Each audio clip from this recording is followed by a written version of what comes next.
Hi, I'm Karan Thapar. Over the last few years, I hope you've been watching my program, The Interview on the Wire. During that period, I've interviewed doctors, politicians, businessmen, scientists, authors, and even the occasional Nobel laureate. For me, it's been exciting. I hope it's been enjoyable for you. But these, as you know, are tough times, and if this program is going to remain bold, independent, and sometimes even defiant, then I think we need your support. At the end of the day, it's a truism, but editorial independence is best defended by the viewers. So if you would like this program to remain the way it is, forthright, outspoken, and interesting, then would you consider supporting us? All you have to do is to click on the description at the bottom. But more than anything else, I hope you will continue to watch the interview. Your viewership means an awful lot to me.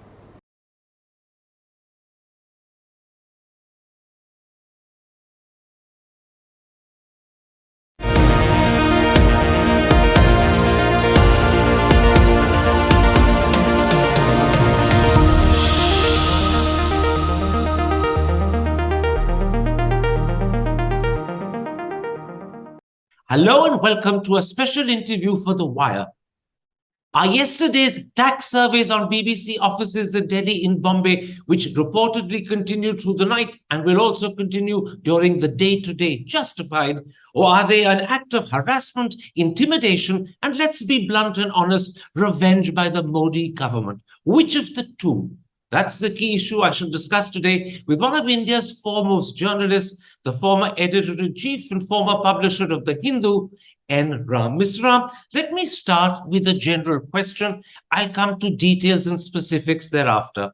As a former editor-in-chief and publisher of The Hindu, how do you view the income tax survey conducted on BBC offices in Bombay and Delhi yesterday, which reportedly continued through the night and are believed to be continuing during the course of the day-to-day as well, during which time the phones and laptops of BBC employees were reportedly confiscated? How do you view these tax surveys that will have gone on by the time they end, if they end today, for pretty close to 30 or 36 hours? Karan, this is completely unacceptable. This is censorship, creeping censorship, which selectively targets critical media organizations and individuals. And this is really part of a pattern. The Editors Guild of India has come out with a very good statement, putting it in context, showing that it is part of a pattern. And for example, pointing out that in June 2021, there were surveys against, so these IT surveys, so-called surveys, which are more in the nature of raids, against Dainik Bhaskar and Bharat Samachar. Dainik Bhaskar was critical about the handling of the deaths during the COVID-19 pandemic. Not normally critical of the government, but in this case, very, very critical, and they paid for it. Then you had the surveys in September 2021 at the offices of NewsClick and News Laundry. And the Enforcement Directorate later raided in February 2021 the offices of NewsClick. And of course, we know what happened to The Wire, although it's a different issue. You know, they use these to, I've been wondering what is the purpose. It looks like on the surface a comedy of follies, but what could be the objective? And I think there's a good insight in Mukul Keshavan's article in the Guardian, which talks about Prime Minister Modi's struggle to be both anti-Muslim strongman and global leader, that he has to play one message to his domestic constituency, and internationally it goes against that. And this must be, we are speculating here a bit, aimed at his domestic constituency, because it's got a terrible press abroad, and ironically, even in India. Absolutely. Now, a statement issued by the Income Tax Department while the raids were happening yesterday says that the survey was conducted, and I'm now quoting from the statement, in view of the BBC's deliberate non-compliance with the transfer pricing rules and its vast diversion of profits. Journalists yesterday also indicated on television that the survey was confined to the BBC's financial offices and its news department was not affected. To what extent do these two bits of information make any difference to your view of what happened and is happening? Yeah, they would say that, wouldn't they? That trying to justify this. And usually if you if you make a allegation that something was wrong with the finances, the financial integrity of an organization, then I think that's a kind of defense. And nothing is ever proved in these cases. It's the process, as lawyers say, the process is the punishment. It's harassment. And nothing comes at the end of it. So, these allegations will be rebutted. They are very vague. They are sweeping allegations. We know that the BBC is not a for-profit organization. It may have some commercial operations outside the UK. As everyone knows, it's funded by the license fee system in the UK. And this was the documentary was on BBC Two and accessible only to a domestic audience and so on. So you say something else. So that for the time being, people are a little puzzled, and it looks like a defense, but it's a very poor defense because it's part of a pattern. And who are these organizations targeted? We've not heard of any enforcement action against the Adani Group. Can I interrupt at that point? The audience will have heard you say of the claim made by the IT department that these are sweeping allegations, it's a poor defense. Would I be right in concluding that you are therefore skeptical of the claim made by the IT department that the BBC is guilty of deliberate non-compliance with the transfer pricing rules, and you're also skeptical of the second claim that it's guilty of vast diversion of profits? You're skeptical of both of that? Yes, I would. We've not seen any evidence of it. It suddenly pulled out after the BBC, the two parts were, put out in the UK. So the timing is not. The timing is, of course, suspicious. More than suspicious, the timing is telling. But these claims have been made, and we've seen that in the past, nothing is ever proved, including enforcement actions against leading politicians of the opposition. Nothing is ever proved. You just make it for the time being to put up a caricature of a defense, I would say, in this case. And the other thing, Karan, is let these fellows come out with their names, go on record. The media shouldn't accept, somebody making strong comments or making allegations without being named, anonymous. Except I should point out that what I quoted to you was an official statement released by the Income Tax Department. There are other sources who said other things going into further details. Those sources remain unnamed, and I'm not quoting them. What I quoted was the official statement put out by the IT department. But let's come to that very important point you made a moment ago about the timing. The survey happened precisely 3 weeks to the date after the second part of the BBC documentary, India, the Modi Question. Exactly 3 weeks later, this survey happened. Do you suspect that there's a connection between the two-part documentary, the government's clear anger, and this survey? Are the three connected? Yes, clearly connected. If you polled 100 Indians or people abroad who've seen this, who are familiar with the circumstances, I would bet that 99 of them would see the connection, because it stares you in the face. And again, I emphasize this is part of a pattern. You criticize the government beyond a point, and you do it. The other point, Karan, is a friend of mine.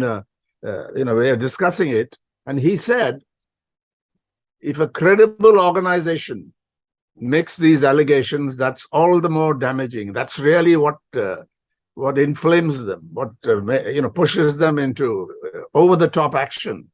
And I can't think of a more credible media organization in the world than the BBC. Again, citing Mukul Keshavan, he says, They are highly credible because they can reach out into their archives and find evidence to back the narrative they are developing in a story. And that's one of the factors that gives them credibility, but their independence, the financial model for the BBC. Many of us don't like what's being put out. If you hold a certain view on a particular war, for example, but the BBC has that credibility, and that's what I think. I'm going to, for the sake of the audience, underline and repeat what you said when you referred to the BBC as the most credible organization in the world. Your words were, I cannot think of a more credible organization in the world than the BBC. In other words, you're saying that the Modi government has taken on the most credible media organization in the world. Tell me, how does the Modi government's credibility in the eyes of the West compare to the BBC's credibility in the eyes of the West?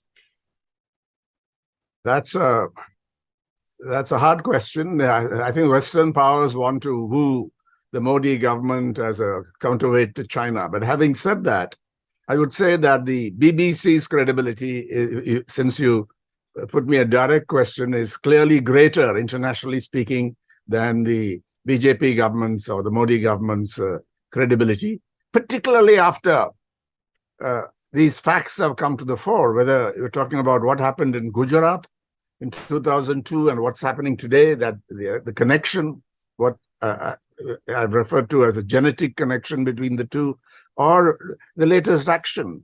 The Modi government's credibility must have taken a huge hit, has taken a huge hit. Look at the editorial in the New York Times a few days ago, or the articles in The Guardian and many places. As against that, certain Western governments are leaning heavily towards the Modi government, but that's not a reflection of credibility. It's a question of geopolitics and so on. Then let me. So the answer is yes, the BBC's credibility is greater.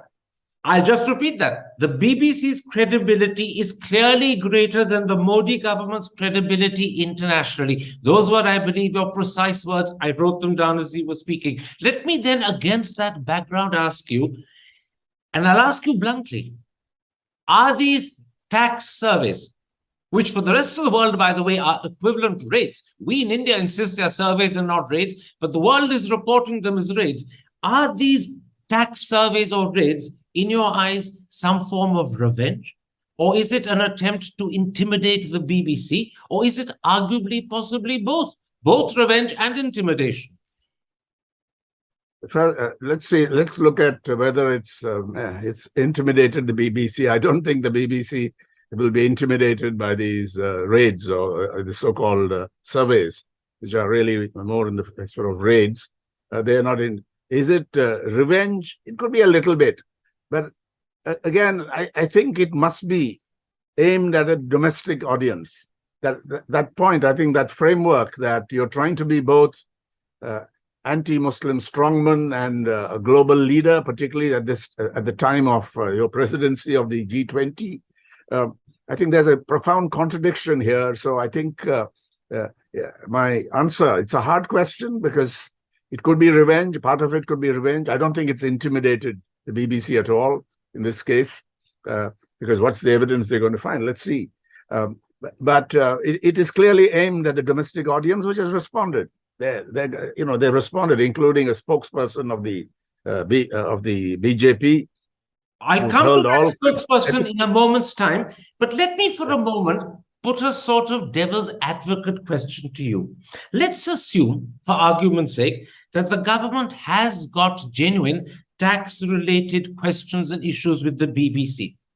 My question is this: is it even then right for the government of a democracy, a country that proudly claims it's the biggest democracy in the world, to treat what is perhaps the world's most highly respected media organization in this way, and particularly in the wake of the controversy after the BBC documentary? Are there not better ways of pursuing your tax concerns rather than these public, intimidating, and clearly designed to humiliate surveys or raids?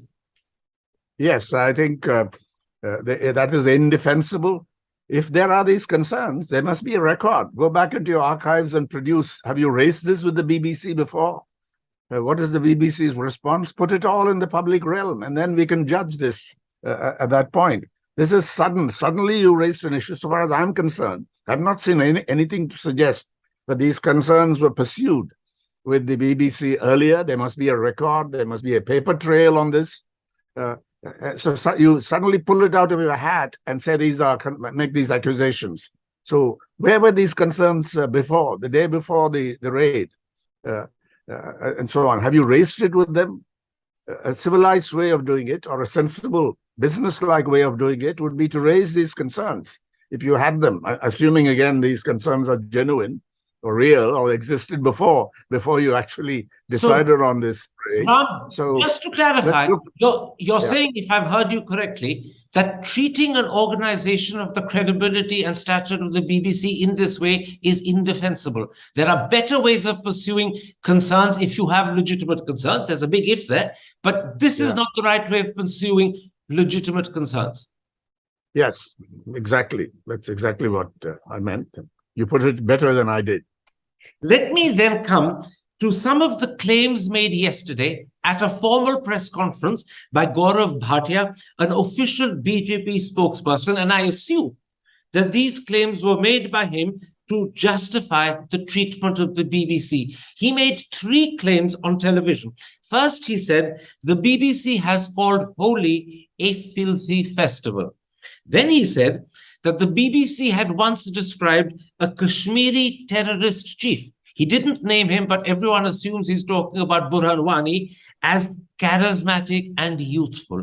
And thirdly, Mr. Bhatia said that the BBC had once claimed that in 1946, Mahatma Gandhi failed to liberate India. Now, it's quite clear that in 1946, Mahatma Gandhi did not liberate India. That happened a whole year later in 47. So if the BBC made this claim, it's not inaccurate, it's factually correct. But that apart, Mr. Bhatia's conclusion is that all 3 claims cannot be tolerated. What do you make of the charges Mr. Bhatia leveled? I think they are impenetrable charges. We have not seen any of this. And the BBC doesn't make statements like that. If some individual had made a statement as part of a variety of voices, I don't know about that, but we've not seen anything on it. And suddenly he makes these allegations. Very often they turn out to be disinformation. So I think that this reinforces the point. They're trying to play to a domestic audience and trying to whip up emotions. And this, I don't think the BBC is going to say editorially that Holi is a filthy festival or the other things. What does he mean? That is the BBC one entity, the whole thing? It's got one voice. The BBC is a news organization which reports many things, sometimes interprets, or there's not too much editorializing, but there could be some opinions expressed in some fashion. We don't know anything about it.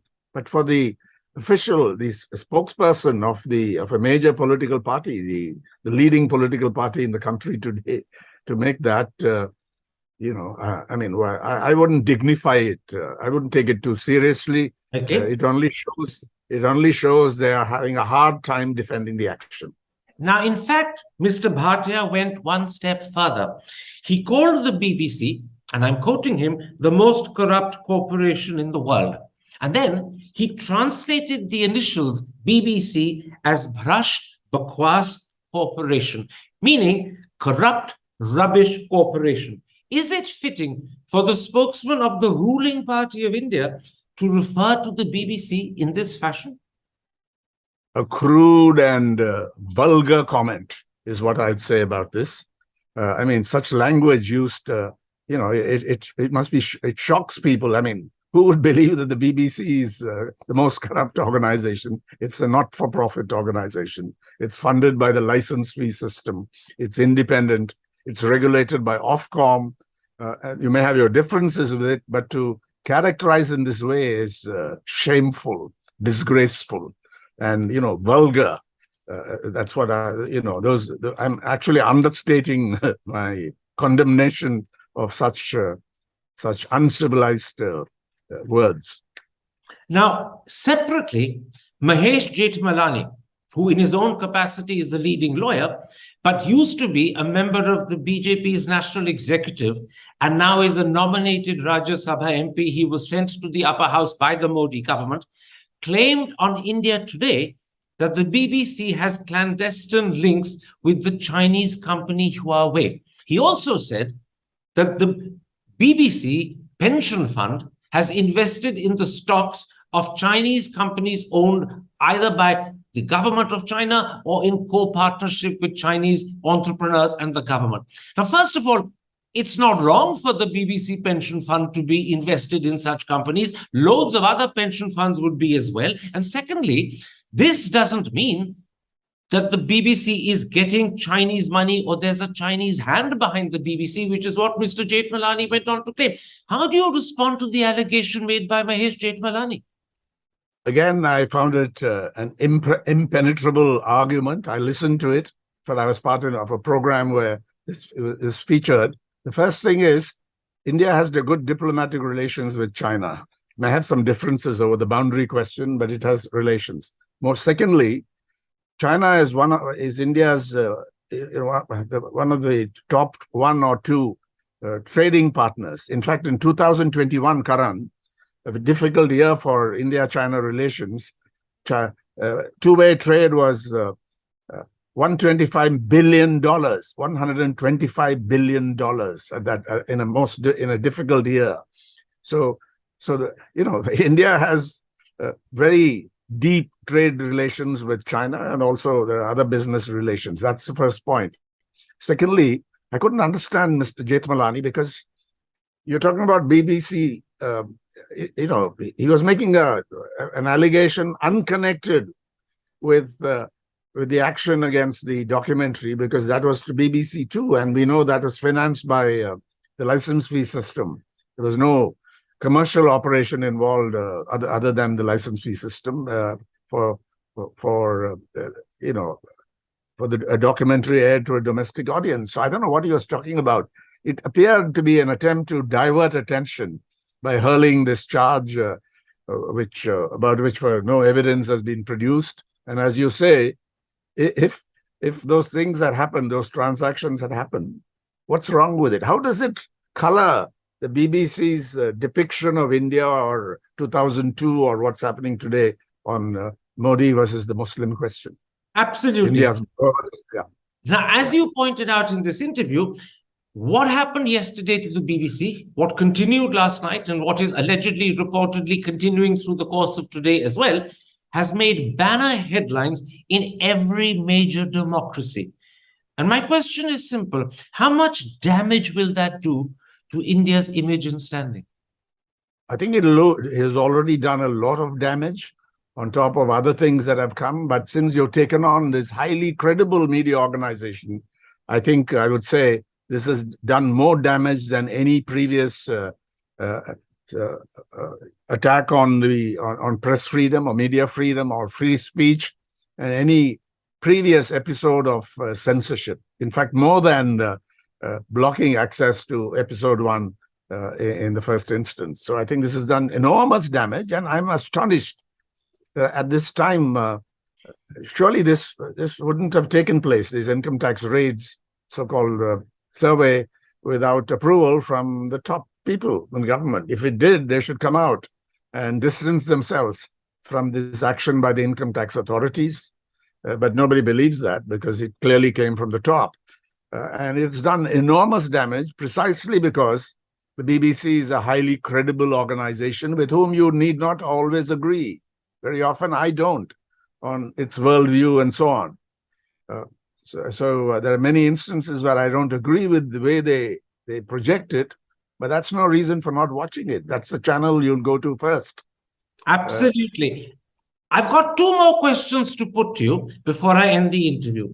The government and the Prime Minister, Mr. Modi in particular, repeatedly boast that India is the world's largest democracy. Of late, the Prime Minister has started to claim that India is in fact the mother of all democracies. Many people would dispute and question that very seriously, but that is the claim Mr. Modi now makes, that India is the mother of all democracies. Now, after the treatment of the BBC, how will that claim be viewed internationally? I think it'll be viewed as coming from somebody whose government is authoritarian. He doesn't tolerate dissent, criticism, opposition, which tries to impose a certain, what they call a Hindu nationalist agenda on everyone, domestic as well as those who comment on India. So I think it'll be viewed with not only with skepticism, but it'll be viewed with the lack of it lacks credibility. It completely lacks something that completely lacks credibility when you make that. And we'll be seen in the company of Turkey's regime, or Hungary's regime, and so on. You may have elections, but this is what happens to people who are in the opposition or critics. Okay. Because finally, this year, India is the chair of the G20. Again, this is something that the Prime Minister repeatedly reminds us about and is terribly proud of. And on the 1st of March, all the G20 foreign ministers will be meeting in Delhi. That's less than 15 days away. Was this the right time for this punitive action against the BBC? Is it going to work in our interest, or is it going to embarrass us even more? Yeah, I think clearly this is not the right time. This is in contradiction with what they want to project. But I must say one thing. If you are the UK government, if you are Prime Minister Rishi Sunak, isn't it very strange that we've not heard anything from you so far, that you've not protested against this? You've not raised this issue? I think it'll be raised by the opposition, by Labour politicians and various others, by the media. But isn't it disgraceful that the UK government, the Tory government headed by Rishi Sunak, has so far, at least it's not been reported, raised this issue? What are you doing, making these allegations? What are these about? Of course, their defense, maybe we'll wait and see, but I would have expected a self-respecting government, a government which looks after the interests of its democratic institutions, to raise their concern publicly, not secretly, not in a sealed cover, but publicly. And Rishi Sunak, I think, has been found very short on this issue. But we know that the Conservatives don't like the BBC. Many of them don't like the BBC. So in that's In this context, I should point out to the audience that newspapers are reporting, several of them, not just one, that the British High Commission has, through sources, not in a statement, but through sources, let it be known that they are monitoring, whatever that might mean, the way the BBC is being surveyed. But even the High Commission has not gone on record publicly. No spokesman has come out publicly, and they are sitting here in Delhi. Yeah, if it happened, something like that happened to an Indian institution in the UK, would not the Ministry of Foreign Affairs or perhaps the Prime Minister's office come out with a statement of concern? I think they would. So the UK government, I think this is a pathetic response or a non-response to something that is very serious that's happened. That all these allegations are suddenly being hurled against highly respected national institutions, which is really an international institution today. I just repeat that last word, that last phrase of yours. This is a pathetic response from the United Kingdom about what is happening to one of the most respected British institutions there is. In other words, you feel that Rishi Sunak, very arguably the British High Commission in Delhi, have let down the BBC, and by letting down the BBC, they've also let down good journalism. Yes, thank you for that elaboration, that clarification. I think that's very true. That's exactly how it should be formulated. And thank you very much for that. Thank you, Ram, for this interview, and thank you for so openly saying, and I'll just repeat it for the audience, I cannot think of a more credible organization in the world of media than the BBC. And you also said, and I'll repeat it for the audience, the BBC's credibility is clearly greater than the Modi government's credibility internationally. That is something that we should all remember, because the damage that has been done is to our country, to our country's reputation, to our country standing as a democracy. And that means the damage has been done to something that matters to all of us as Indian people. That is the sad conclusion. And that damage has been done, it seems, by our government's ham-handed handling of this situation. I thank you for your open, blunt, clear-cut interview. Take care. And may I add, please stay safe. Thank you, Karan. Hi, I'm Karan Thapar. Over the last few years, I hope you've been watching my program, The Interview on the Wire. During that period, I've interviewed doctors, politicians, businessmen, scientists, authors, and even the occasional Nobel laureate. For me, it's been exciting. I hope it's been enjoyable for you. But these, as you know, are tough times, and if this program is going to remain bold, independent, and sometimes even defiant, then I think we need your support. At the end of the day, it's a truism, but editorial independence is best defended by the viewers. So if you would like this program to remain the way it is, forthright, outspoken, and interesting, then would you consider supporting us? All you have to do is to click on the description at the bottom. But more than anything else, I hope you will continue to watch the interview. Your viewership means an awful lot to me.